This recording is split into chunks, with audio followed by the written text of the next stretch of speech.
Hi, I'm Charlotte Bones and I'm a practicing witch and have been for the last 20 years, and the deity relationships that I formed and with some plant spirits over that time, what we've done collectively is together we've formed a product line of magical products called Charlotte Bones products. Okay, so today I'm going to talk to you about a goddess called Pino woman, and Pino woman is associated with the sacred flight of hummingbirds. It's a very subtle energy. Pino is very subtle and magical and only comes in the in-between times, so dawn and dusk in our life cycles. She helps to navigate our ascent and descent into any of the life cycles. So to her, all of life and all its cycles are sacred.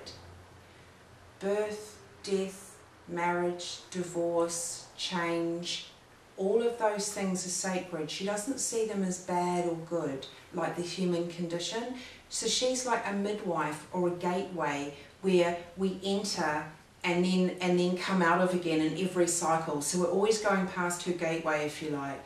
And Pino woman helps us understand that life is sacred and that we can create some sacredness in everyday life, and that when we connect in with her, we can also see that there's a higher synchronicity and flow in life events. And sometimes having that kind of mindset means that we can distance ourselves from whether we like something or loathe it a little bit. It creates like a little sacred space, if you like. So it helps us map the course of our life. It helps us honour events such as what I said about, you know, birth, death, marriage, divorce, change. It helps us honour that by seeing that it's just an ascent and a descent. That's it, you know, it's just a cycle, the cycle of life. So Pino woman, her brew is here, a beautiful brew, and this is inspired by Pino woman herself.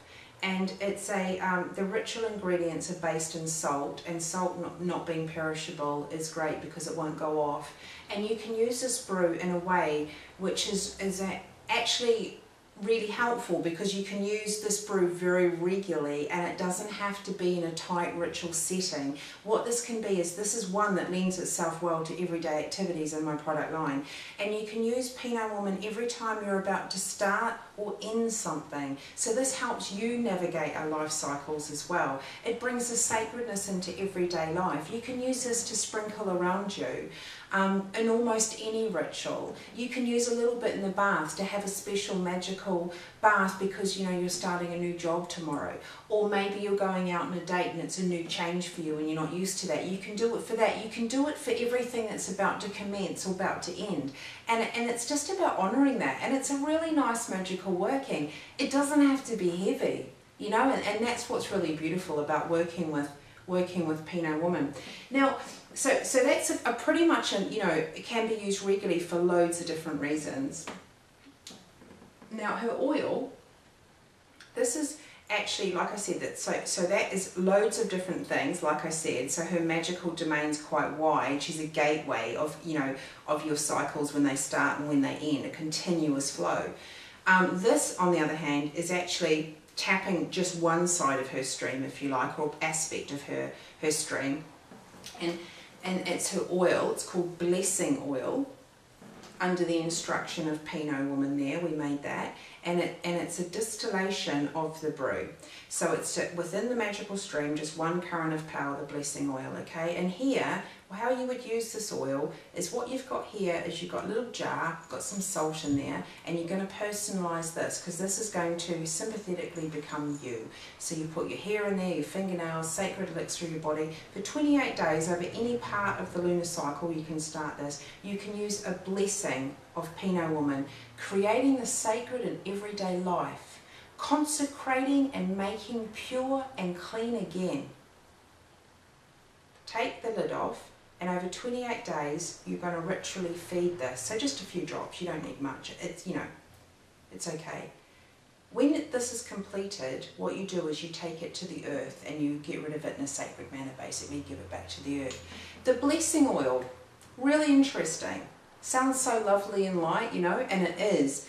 but it works quite deeply, and I have used this, and I've had feedback from other people that have used this as well, and we both said, well, there was more than one, but we all said similar stuff actually.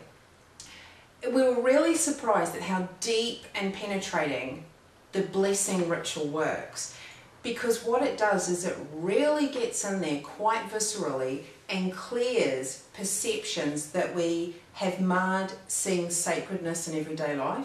So it clears, like if for example we looked out of a looking glass from our innate self or our primal self and looked out in the world and with the mundane activities we do, if that was becoming a bit grubby over time because of stinking thoughts, or maybe we're bruised a bit in different situations, what this blessing does is it removes the film, if you like, so that you can see out clearly that most of life is sacred, and that we've attached very strong emotions about what we like and dislike, and then then only some things to us are sacred and other things we dislike and we think they're not sacred. So basically it's about removing that film. So actually the blessing oil works in quite a deep way about our perception on the world and our life events. It's a beautiful blessing, but often not one that you expect is going to work like that. I think we often think a blessing is going to be like Tinkerbell is going to come and sprinkle some kind of fairy dust on us and that's going to be the blessing, rather than internally a power of a God form can clear something for us so that we can see with the eyes that we're always seeing life in most of its domains as sacred. So that's Pino Woman. So I hope that you enjoyed that little brief on Pino Woman and her products. And the other God form that we're going to go and talk about now is the Red Mother, the grinding, gorgeous Red Mother Goddess.